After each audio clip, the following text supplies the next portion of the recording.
বিসমিল্লাহির রহমানির রহিম। আমাদের মাননীয় ভারপ্রাপ্ত চেয়ারম্যান তারেক রহমান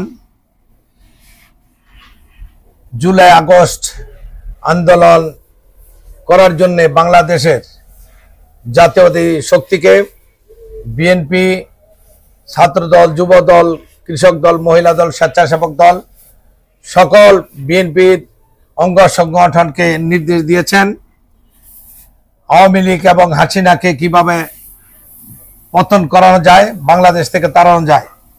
তারই আলোকে আমরা দীর্ঘ 17টি বছর আন্দোলন সংগ্রামের মাধ্যমে আমরা বাংলাদেশে একটি উত্তপ্ত অবস্থা তৈরি করেছি।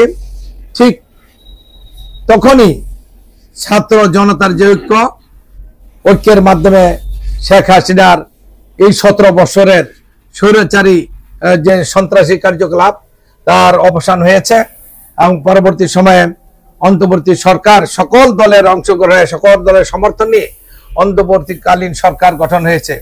অন্তর্বর্তীকালীন সরকার সামনে ফেব্রুয়ারিতে নির্বাচনের ঘোষণা দিয়েছে।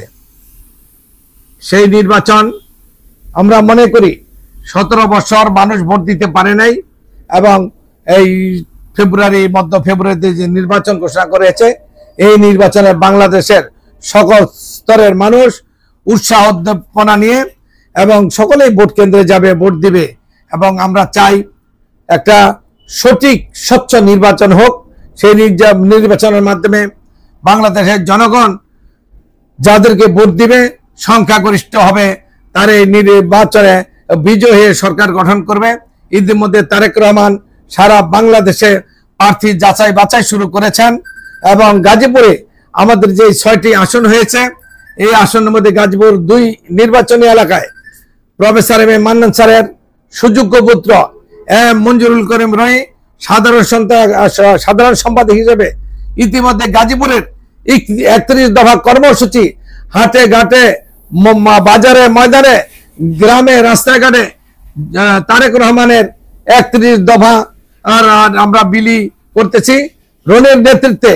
এবং গাজীপুরে প্রফেসর মান্নানের এবং বিএনপির বিশাল একটা ঘাঁটি রয়েছে। রনির মাধ্যমে আগামী দিনে আন্দোলন আমরা সংগ্রামগত সময় আমরা করেছি, এখনো তার নেতৃত্বে আমরা ঐক্যবদ্ধ।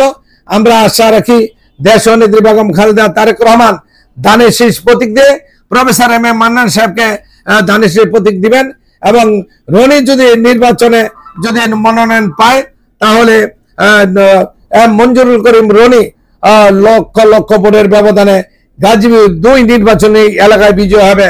তার কারণ 91 সালের নির্বাচনে সারা বাংলাদেশে প্রফেসর এম এ মান্নান সর্বোচ্চ ভোট পেয়েছিল। দেশনেত্রী বেগম খালেদা জিয়া তাকে ধর্মমন্ত্রী এবং মন্ত্রী হিসেবে তাকে শপথ গ্রহণ করেছিল। 2013 সালে সিটি নির্বাচনে সর্বোচ্চ ভোট পেয়ে উনি সিটির মেয়র হয়েছেন। কিন্তু দুর্ভাগ্য, এই আওয়ামী লীগ স্বৈরাচারীরা 34টি মিথ্যা মামলা দিয়ে প্রায় তাকে 3 বছরের মতো কারাগারে তাকে রেখেছে, যার কারণে তিনি তেমন উন্নয়ন করতে পারেননি। তিনি যখন ধর্মমন্ত্রী ছিলেন এই গাজীপুরে সকল উন্নয়ন হয়েছে, তার মাধ্যমে মহিলা college, Konabari college, Pubail college, রাস্তাঘাট আর ব্রিজ, কালভার্ট, মসজিদ, মাদ্রাসা, মন্দির, এমন কোন মসজিদ নাই গাজীপুরে যেটা প্রফেসর এম এ মান্নান সাহেবের হাতের ছোঁয়া নেই, এমন কোন রাস্তা নেই যেটা প্রফেসর মান্নান সাহেবের হাতের কোন ছোঁয়া নেই। প্রফেসর এম এ মান্নান গাজীপুরের মানুষের আর কান্ডারি ছিলেন, মানুষকে উনি ভালোবাসতেন, নেতা কর্মীদেরকে ভালোবাসতেন। তার নেতৃত্বে গাজীপুরে বিএনপির একটি বিশাল একটা দল হিসেবে আমরা পরিণত হয়েছি এবং আমরা আশা রাখি আগামী নির্বাচনে তারেক রহমানের নেতৃত্বে বাংলাদেশে বিএনপির এবং জাতীয়বাদী এই দলের সমর্থক নিয়ে সরকার গঠন হবে। সেই সরকারের মাধ্যমে এই দেশে উন্নয়ন কাজ হবে, যত শিল্প কলকারখানা এগুলো বাঁচাইতে হবে।